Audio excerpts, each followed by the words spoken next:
اللهم صل على سيدنا محمد يا رب صل وسلم دائما ابدا على حبيبي.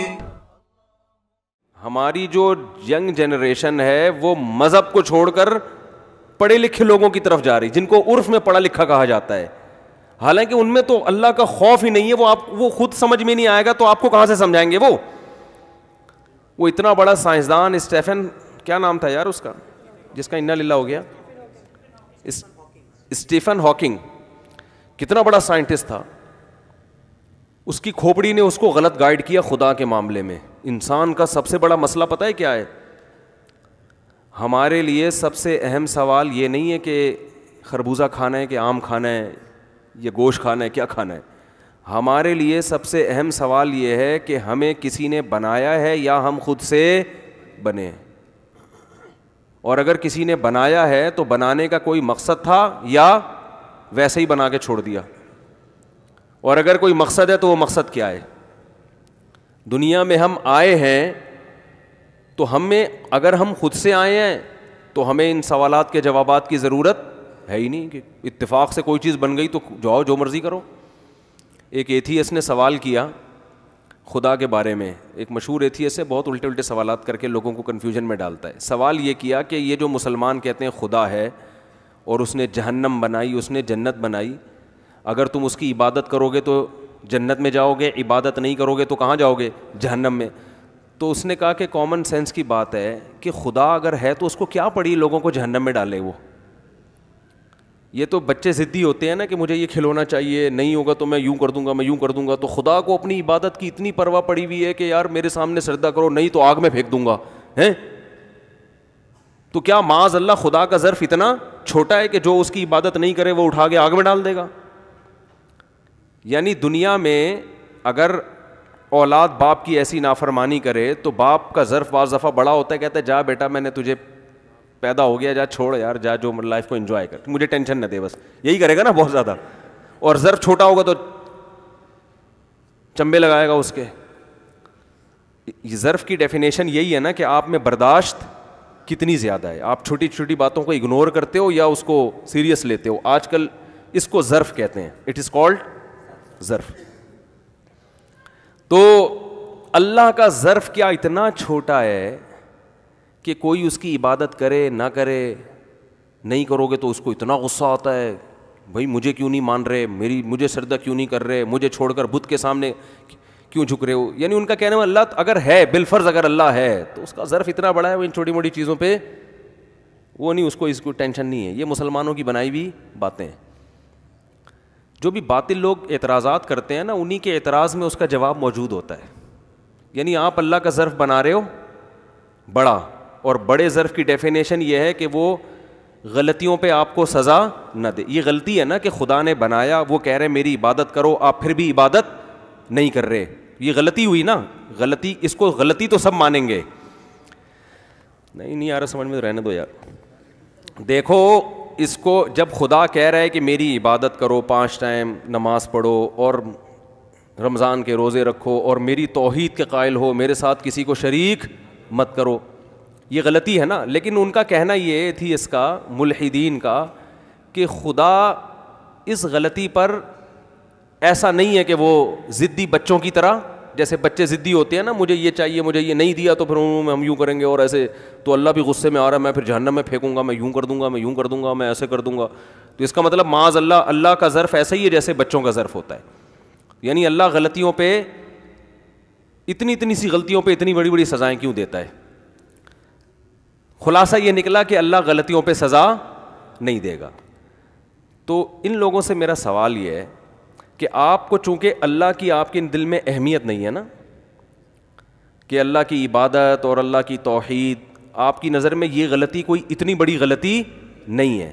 لیکن اگر ہم اس بیس پہ اللہ کا انکار کر دیں یا اللہ کی جہنم کا انکار کر دیں تو پھر کچھ غلطیاں ایسی ہیں جو آپ کی نظر میں بھی بہت بڑی بڑی غلطیاں ہیں. پھر اللہ پہ یہ الزام آئے گا کہ ایک انسان جو 100 انسانوں کو قتل کرتا ہے, اس دنیا میں ایسے مجرم بھی ہیں جنہوں نے اپنی ماں کو قتل کیا ہے پیسوں کی لالچ میں. ایسے مجرم بھی ہیں جنہوں نے 1-1 لاکھ روپے کی خاطر اپنی دادی نانی اپنے باپ کو قتل کیا ہے. ایسے مجرم بھی ہیں دنیا میں. ایسے مجرم بھی ہیں جنہوں نے لاکھوں انسانوں کا خون بہایا ہے. اس کا مطلب پھر یہ ہوا کہ اللہ کا نظام ایسا کرپٹ نظام ہے کہ اس نے بنا کے چھوڑ دیا, لیکن آخرت میں سزا کا کوئی تصور اس نے نہیں رکھا. دنیا میں تو سزا ملتی نہیں ہے, وہ تو لاکھوں میں کسی ایک کو ملتی ہے, اور وہ بھی پوری سزا کبھی بھی نہیں ملتی.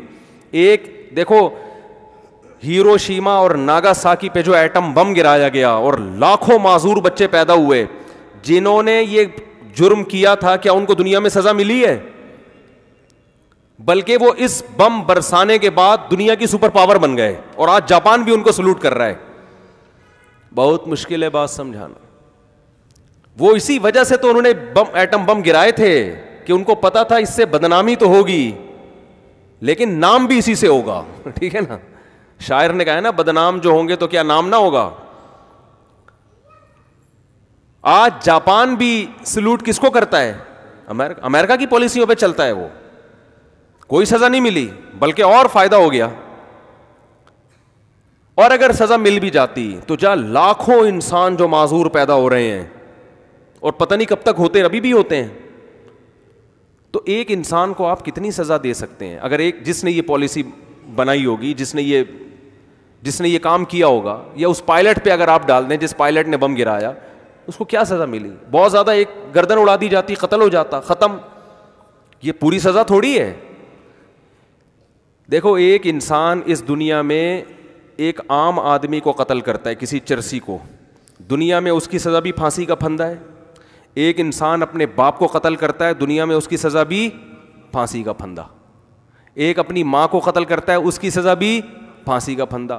ایک ملک کے سربراہ کو قتل کرتا ہے, اس کی سزا بھی پھانسی کا پھندا. حالانکہ ان تمام قتلوں کی نوعیت میں زمین اور آسمان کا فرق ہے.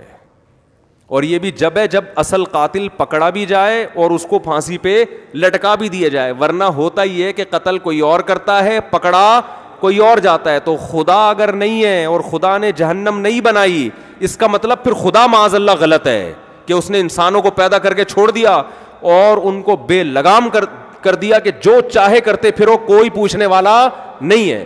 دنیا میں 2 نظریے ہیں, خوب یاد رکھیں. ایک نظریہ یہ کہ آخرت میں جزا و سزا نہیں ہے, ایک یہ ہے کہ ہے. اسلام یہ کہتا ہے کہ ہے, اور اسلام کے علاوہ کیا کہتے ہیں کہ نہیں ہے. جو اسلام جو کہتا ہے نا کہ ہے, اس پر جتنے اعتراضات ہوتے ہیں, اس سے زیادہ اعتراضات ان لوگوں پر ہوتے ہیں جو کہتے ہیں جزا و سزا نہیں ہے. ان کا مطلب انسان جو مرضی کرتا پھرے, اسے انسان اس کی کوئی کرائٹیریا ہے ہی نہیں, کوئی معیار ہے ہی نہیں. آخرت میں سب معاف ہے, کیونکہ مر کے مٹی ہو کے کیا ہو گئے, ختم. یہ خدا کی قسم زیادہ, اگر اللہ ہے تو پھر یہ اللہ پر اس سے بھی بڑا الزام ہے. ملحد نے اللہ پہ کیا الزام لگایا کہ خدا اپنی عبادت نہ کرنے پر جہنم میں ڈال دیتا ہے. اس کا مطلب ہے کہ یہ مسلمانوں نے جھوٹ کہا ہے, کوئی جہنم نہیں ہے. ہم کہتے ہیں اس کا مطلب یہ ہوا کہ کروڑوں انسانوں کو قتل کر دو پھر بھی جہنم میں نہیں ڈالے گا وہ. یہ زیادہ بڑا الزام ہے, بہت مشکل ہے بھائی. اس کا مطلب پہلا جو الزام آپ لگا رہے تھے نا, وہ اس کو آپ الزام سمجھ رہے ہو, حقیقت میں وہ الزام نہیں ہے. کیونکہ جرم کی نوعیت, جرم کی کوانٹٹی نہیں دیکھی جاتی, جرم کی کیفیت دیکھی جاتی ہے. ایک انسان 10 لوگوں کو قتل کرتا ہے, وہ اجنبی ہیں, اور ایک اپنے باپ کو قتل کرتا ہے. باپ کا قتل کرنے والا ایک شخص کو قتل کیا, لیکن اللہ کی نظر میں یہ بڑا مجرم ہے ان لوگوں سے جنہوں نے 10 انسانوں کو قتل کیا, کیونکہ اس نے اپنے ماں باپ کو قتل کیا نا.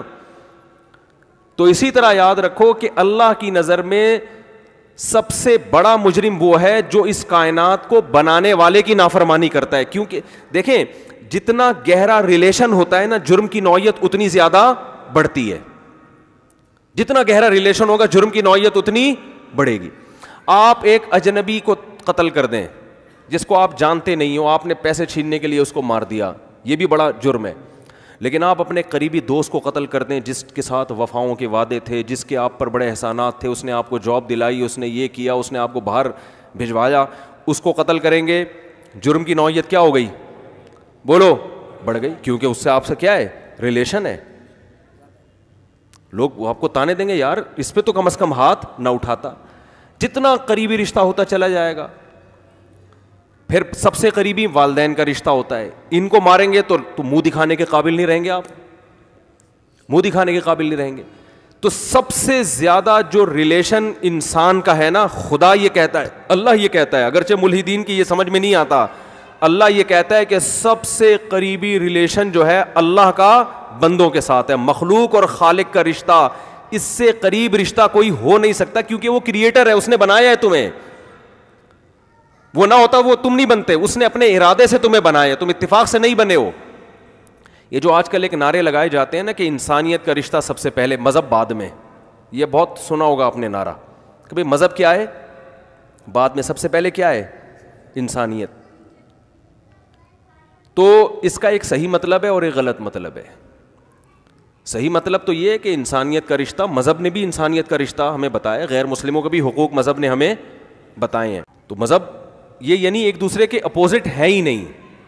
یہ جو لوگ کہتے ہیں نا مذہب کا رشتہ پہلے, انسانیت کا رشتہ پہلے اور مذہب کا بعد میں, یہ لفظ اس لیے غلط ہے کہ جب آپ مذہب کے رشتے میں جڑتے ہو تو وہ خود بخود آپ کو انسانیت کے رشتے میں پرو دیتا ہے خود بخود, اور وہ خود غیر مسلموں کے یعنی جو آپ کے مذہب میں نہیں بھی ہیں ان کے حقوق آپ کو خود بخود زیادہ اچھی طرح سکھا دیتا ہے. لیکن جو لبرل لوگ یہ نعرہ لگاتے ہیں نا, ان کا مقصد یہ ہوتا ہے کہ اگر انسان کو خوش کرنے کے لیے خدا کو ناراض کرنا پڑے تو انسان پہلے ہے, کیونکہ خدا کا تصور مذہب لے کر آتا ہے نا, تو مذہب کیا ہے بعد میں ہے. تو انسانیت پہلے, مذہب کو ایک طرف رکھو, ان کا مطلب یہ ہوتا ہے. تو یہ غلط ہے, اس لیے کہ مذہب اگر صحیح مذہب ہے نا, غلط مذہب نہیں ہے, تو وہ آپ کو خالق کے حقوق سکھا رہا ہے, اور خالق اور مخلوق کا رشتہ پہلے ہے اور مخلوق کا آپس میں رشتہ بعد میں ہے. بہت مشکل ہے بھائی اس زمانے میں, یو پی ایس پہ بات سمجھانا تو اور بھی زیادہ مشکل. جنریٹر پہ پھر بھی آسان ہے, جنریٹر پہ بات سمجھانا آسان ہے, یو پی ایس پہ اور مشکل. اور پنجاب میں بات سمجھانا آسان ہے اس موسم میں, کے پی کے میں بھی آسان, کراچی میں اس لیے مشکل کہ گرمی بہت ہے. تو 3-4 مشکلات کے ساتھ بات سمجھانے کی کوشش کر رہا ہوں. تو آج دیکھ لو آپ, اگر کہیں شادیوں میں مکس گیدرنگ ہے, آپ کہتے ہو بھائی میں نہیں جاؤں گا, تو پورا خاندان آپ کے خلاف ہو جاتا ہے کہ رشتہ داروں کے بھی کیا ہوتے ہیں حقوق. انسان پہلے ہے, مذہب بعد میں. بھائی خدا منع کر رہا ہے, بے حیائی کو اللہ پسند نہیں کرتا, تو خالق کا رشتہ پہلے. اپنے ابا سے بولو ابا آپ کی نعمت بھی مجھے اللہ نے دی ہے, آپ کو اللہ نے ابا بنایا ہے. ماں سے بولو آپ کو اللہ نے اماں بنایا ہے, اگر اللہ آپ کو اولاد نہ دیتا تو آپ کو میری ماں بننے کا شرف حاصل نہ ہوتا. تو اللہ پہلے ہے. یہ بالکل کامن سینس کی بات ہے. یہ جو لوگ کہتے ہیں نا مولویوں کی باتیں ہمیں سمجھ میں نہیں آتی, گھننے بنے ہوئے ہیں, گھننے ہیں. یہ بالکل ایسا ہی ہے. یہ لوگ کہتے ہیں نا مولوی کوئی الگ سی چیز ہے, مخلوق ہے, پتہ نہیں کہاں سے کس قسم کی عجیب عجیب شلواریں ان کی آدھی آدھی پنڈلیوں تک ہوتی ہیں, پگڑیاں پہنی ہوئی ہوتی ہیں, کیپ لگاؤ, چشمہ. میں تو کیپ بھی لگاتا ہوں, چشمہ بھی لگاتا ہوں, کوئی اسلام میں منع نہیں ہے.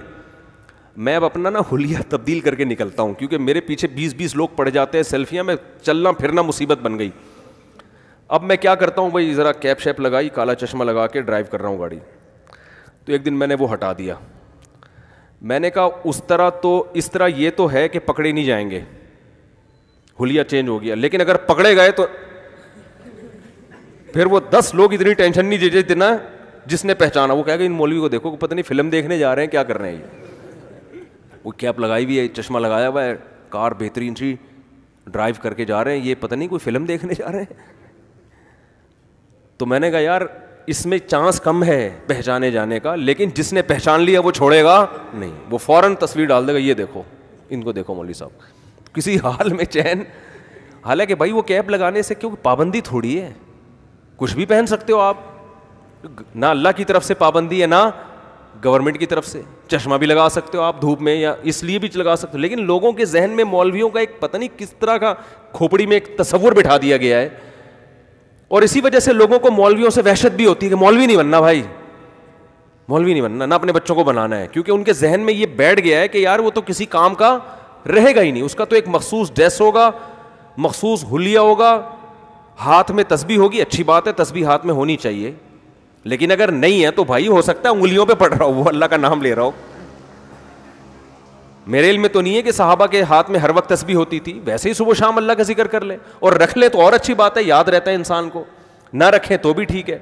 تو اس حلیے سے لوگوں کو بڑی وحشت ہوتی ہے, کیونکہ ڈر ہے کہ یار کچھ بھی نہیں کر سکیں گے. تو ایسا کچھ بھی نہیں ہے بھائی. مولانا ٹائپ کے جو لوگ ہیں نا, جو سچی مچی کے, وہ آپ سے زیادہ تفریح کرتے ہیں, کیونکہ ان کے ڈپریشن میں نہیں ہوتے, وہ سکون میں زیادہ ہوتے ہیں.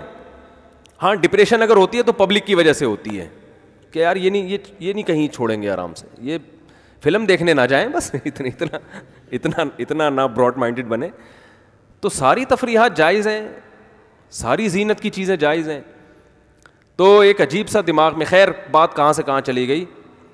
تو میں یہ عرض کر رہا تھا کہ یہ کتنی صاف ستھری بات ہے کہ بھائی جس نے پیدا کیا اس کا رشتہ پہلے اور مخلوق کا رشتہ اس کے بعد. کامن سینس کی بات ہے یا نہیں؟ یا تو بولو کسی نے پیدا ہی نہیں کیا. تو یہ بات نا کسی نے پیدا نہیں کیا, یہ زیادہ بے وقوفی کی بات ہے. یہ وہ لوگ کرتے ہیں جو سینس لیس, وہ جو میں جس سائنسدان کی بات کر رہا تھا. اب آپ بتاؤ کہ اتنا ذہین سائنسدان جو خلاؤں کے راز آپ کے سامنے پیش کر رہا ہے اور ایسی چیزیں لے کر آ رہا ہے, وہ روبوٹ کے بارے میں یہ نہیں کہتا کہ یہ خود سے بنا ہے, اپنے بارے میں کہہ رہا ہے میں آٹومیٹیکلی خود بخود وجود میں آ گیا. یہ کھوپڑی میں آنے والی بات.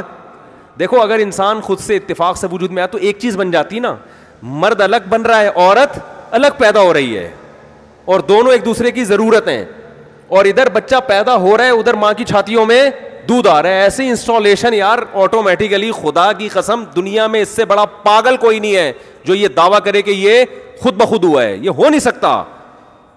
کیسا نظام جڑا ہوا ہے نا, بہترین ترتیب سے چل رہی ہے زندگی.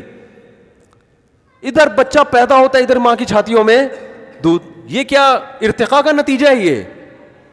یعنی نیچر اتنی ذہین اور سمجھدار ہے کہ نیچر نے اپنے آپ کو ایسے تمیز سے ڈھالا ہے نا کہ جاپان کے سائنسدان بھی اب تک ایسا روبوٹ تیار نہیں کر سکے. کیا کھوپڑی ہے یار نیچر کی, جبکہ نیچر کوئی چیز ہے ہی نہیں. یہ تو کہتے ہیں یہ نیچرل ہے نا, یہ خود بخود ہو رہا ہے, یعنی نیچر یہ کر رہی ہے. تو نیچر کا دماغ, جبکہ یہ کہتے ہیں نیچر کوئی چیز ہی نہیں ہے. چیز ہی نہیں ہے تو کھوپڑی کہاں سے آئی, اس کے بعد دماغ کہاں سے آیا, اتنی سمجھدار کہاں سے ہو گئی. اس کا مطلب نیچر کسی نے بنائی ہے, ایک ترتیب پہ بنا کے اس نے اس نیچر پہ, نیچر کا بنانے والا کوئی ہے. نیچر خود بخود یہ کام نہیں کر سکتی. لوگ کہتے ہیں نا یہ نیچرل ہے, مرغی 21 دن انڈوں پہ بیٹھتی ہے, اس سے چوزے نکلتے ہیں. گورا کیا کہتا ہے یہ کیا ہے؟ نیچرل. بھائی یہ تو نیچرل پروسیس ہے, مرغی بیٹھے گی, کڑک ہو جائے گی. ابے یہ کہاں سے مرغی کے نیچر نے مرغی کو سکھا دیا کہ تو نے پہلے انڈے دینے, پھر 1-1.5 مہینے بعد تیرا کھوپڑی گھومے گی, تجھے اعتکاف کا شوق پیدا ہو جائے گا. حالانکہ نہ رمضان آیا نہ شوال آیا. ہم اگر اعتکاف پہ آتے ہیں تو مولوی صاحبان نے اعلان کیا ہوتا ہے بھائی رمضان کا آخری عشرہ ایک جگہ کڑک ہو کے بیٹھ جاؤ. کڑک کہتے ہیں نا اس کو جو مرغی انڈوں پہ بیٹھتی, مختلف زبانوں میں مختلف کہا جاتا ہے, یہاں کراچی میں کڑک کہا جاتا ہے. مرغی کو اتنی سینس ہے کہ یار انڈے دینے کے بعد پھر اس پہ ایک خاص کیفیات آئیں گی, بس وہ کہیں حجرہ تلاش کرے گی, کہیں چھپڑ میں مجھے بٹھا دو, اللہ کا واسطہ مجھے کہیں بٹھا دو, اس کے نیچے انڈے رکھ دو, خوشی سے پاگل ہو جائے گی. وہ 21 دن تک ان انڈوں کے اوپر 24 گھنٹے بیٹھتی ہے, پھر ان انڈوں کو گھماتی بھی ہے چونچ سے کہ بھائی یہاں سے اس کی سکائی ہو گئی, اب تھوڑا سا. او بھائی اس کو کون سکھا رہا ہے, کون سے انسٹیٹیوٹ میں اس نے ٹریننگ لی ہے؟ گورا کہہ دیتا ہے نیچر. تو نیچر کے پاس اتنی کھوپڑی ہے کہ اس نے مرغی کو یہ سب کچھ سکھایا. پھر جو اس سے چوزے نکلتے ہیں, کیسے ان سے محبت کرتی ہے, کیسے ان کو پروں میں ہو بھائی, اس کے بعد اس کی ٹون ہی چینج ہو جاتی ہے مرغی کی. میں نے تو مرغیاں بہت پالی ہیں نا. ایک مرغی میں اپنے گھر میں لے کر آیا تھا, وہ بیچاری ذرا کمزور سی تھی, تو پرانی مرغیوں نے اس کی ایسی کی واٹ لگانا شروع کر دی. واٹ اس لیے میں ابھی کے پی گیا, ایک پٹھان بھائی مجھ سے ملے, کہہ رہے ہیں یار مفتی صاحب آپ نے تو فلاں کی واٹ لگا دی. دیکھو اردو ایکسپورٹ ہو رہی ہے یہاں سے, ٹھیک ہے نا. اردو زبان الحمدللہ, اردو کے وہ الفاظ جو خاص کراچی کے ہیں وہ کافی دنیا میں پھیل رہے ہیں. تو جو کمزور سی مرغی لے کر آیا نا میں, تو وہ پرانی مرغیوں میں جیلسی بہت ہوتی ہے, وہ نئی مرغی کو برداشت نہیں, اس کی مار کے ایسی کی تیسی کر دی. میں نے اس بیچاری کو کہیں, میں نے کہا اس کے لیے پارٹیشن کرو ورنہ یہ انا للہ ہو جائے گا اس کا. اس کو پارٹیشن کر کے ہم نے الگ کر دیا. وہ تھوڑے دنوں میں وہی نیچر نے اس کو سکھایا کہ اب کڑک ہو کے بیٹھ جاؤ. انڈے منڈے رکھ دیے ہم نے اس کے نیچے, 12-13 انڈے تھے وہ جناب, ان کو سیتی رہی ہے, اور 21 دن کے بعد سارے چوزے نکل آئے. اب تو اس کی ٹون کیا ہو گئی, پہلے یہ آگے آگے ہوتی تھی وہ مرغیاں پیچھے پیچھے, اب وہ 8-10 مرغیاں آگے اور یہ ان کے پیچھے. یعنی کیا مطلب, نئی جو نسل ہے نا اس کے تحفظ کے لیے گورا کہے گا کہ نیچر نے اس کے اندر کانفیڈنس پیدا کر دیا تاکہ یہ اپنے بچوں کو بولو پال سکے.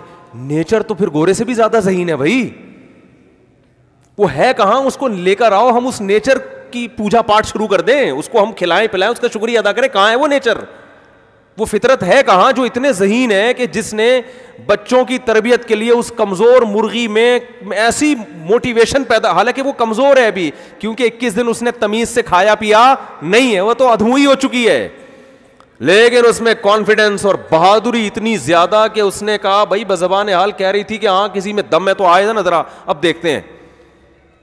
یہ نیچر نے اس کے اندر یہ صلاحیت کیوں پیدا کی, کیونکہ نیچر اس سے نسل بڑھوانا چاہ رہی ہے, کیونکہ اگر اسی طرح ہونے لگا تو وہ نہیں مرے گی, اس کے 12 چوزے بھی مر جائیں گے, وہ 12 بچے بھی مر جائیں گے. فطرت نے اس کو اب کانفیڈنس پیدا کیا, بھائی پہلے تو مر جاتی کوئی مسئلہ نہیں تھا, اگر اس طرح سے مرغیوں کو طاقتور مرغیاں مارنا شروع کر دیں پھر تو نسل ہی ختم ہو جائے گی. فطرت نے اس میں کانفیڈنس پیدا کیا اور بہت سارے میسج انسانوں کو بھی دیے کہ عورت کے لیے بچے جتنا زیادہ اس میں کانفیڈنس پیدا کرتے ہیں نا, کمزور عورت کو جتنا سپورٹ کرتے ہیں ماں کو, اتنا شوہر اور اتنا کوئی اور نہیں کرتا. اور اسی بچے پیدا کرنے سے فیملی پلاننگ والے کیا کر رہے ہیں, عورت کو روک رہے ہیں, کیونکہ ان میں تقویٰ نہیں ہے نا, تو ان کی نیچر بھی ان کو غلط گائیڈ کر رہی ہے.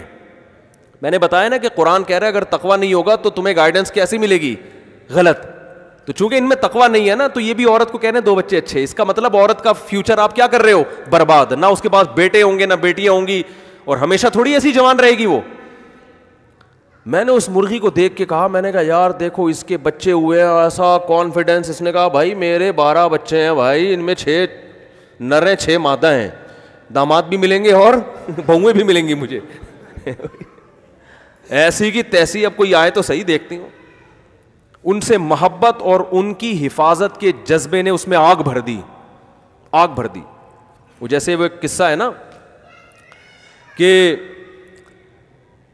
2 چڑیائیں جو ہے نا وہ ہوا میں اڑتی بھی جا رہی تھیں, ایک چھوٹی چڑیا تھی ایک بڑی چڑیا. تو جیٹ طیارہ گزرا قریب سے, تو اس سے ان کے پر چڑیاؤں کے جو ہے نا وہ اکھڑ گئے. وہ تو اس کی تو اسپیڈ ہوتی ہے اور وہ آواز بڑا رنگ کر کے گیا.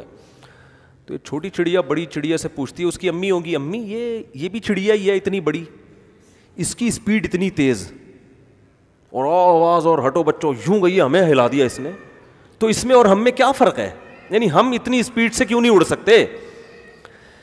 نہیں آ رہی سمجھ میں, ہمارے اندر ایسی اسپیڈ کیوں نہیں ہے.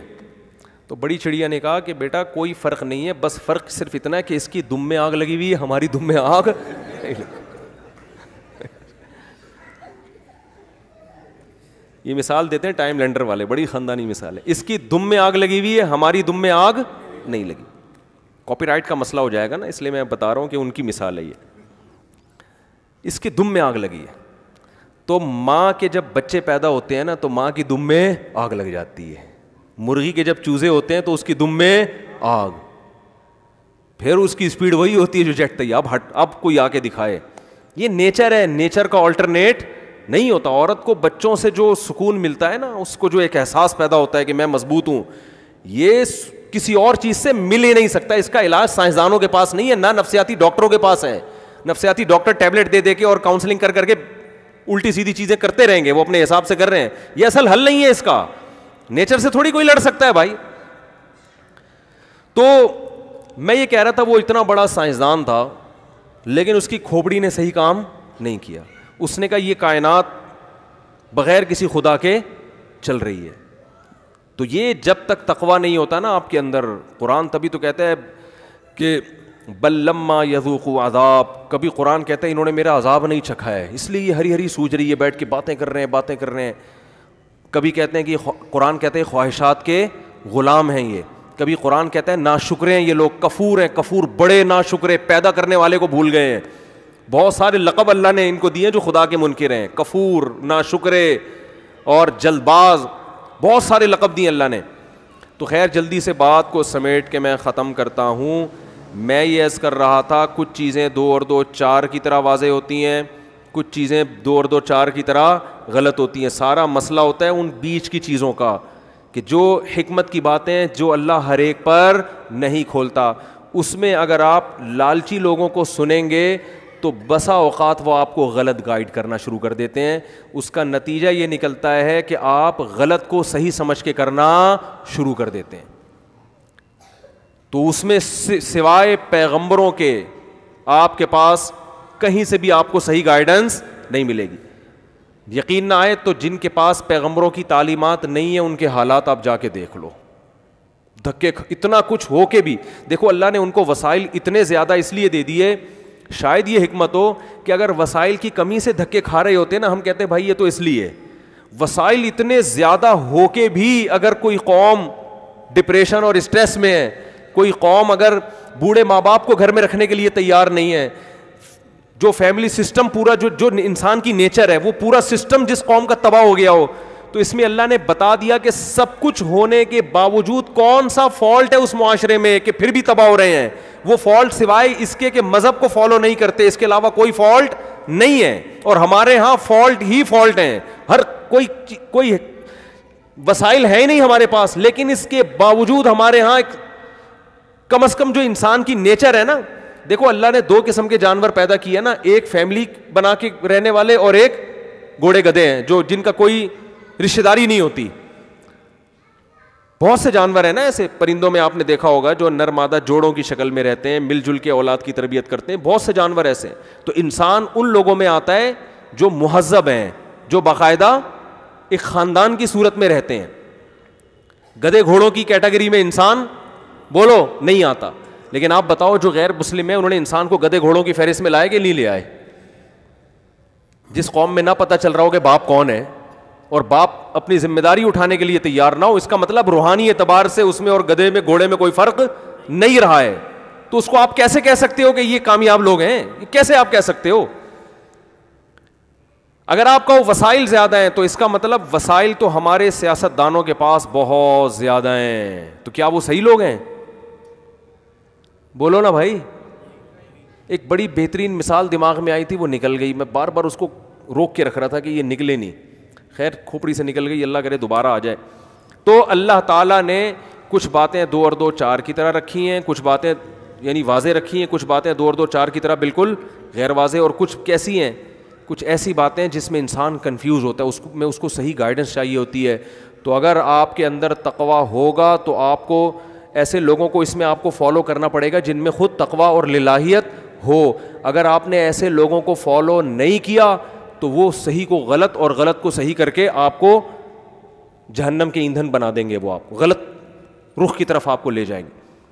تو اس لیے آپ کو یہ سلیکشن کرنی پڑے گی کہ میں نے زندگی گزارنے کے لیے رہنمائی مجھے کس سے چاہیے, اور وہ علماء کے علاوہ کسی اور کے پاس نہیں ہے, کسی کے پاس نہیں ہے. کیونکہ علماء پیغمبروں کے علوم کو سیکھتے ہیں, تو جب ہے ہی نہیں تو آپ کو ملے گی کہاں سے وہ.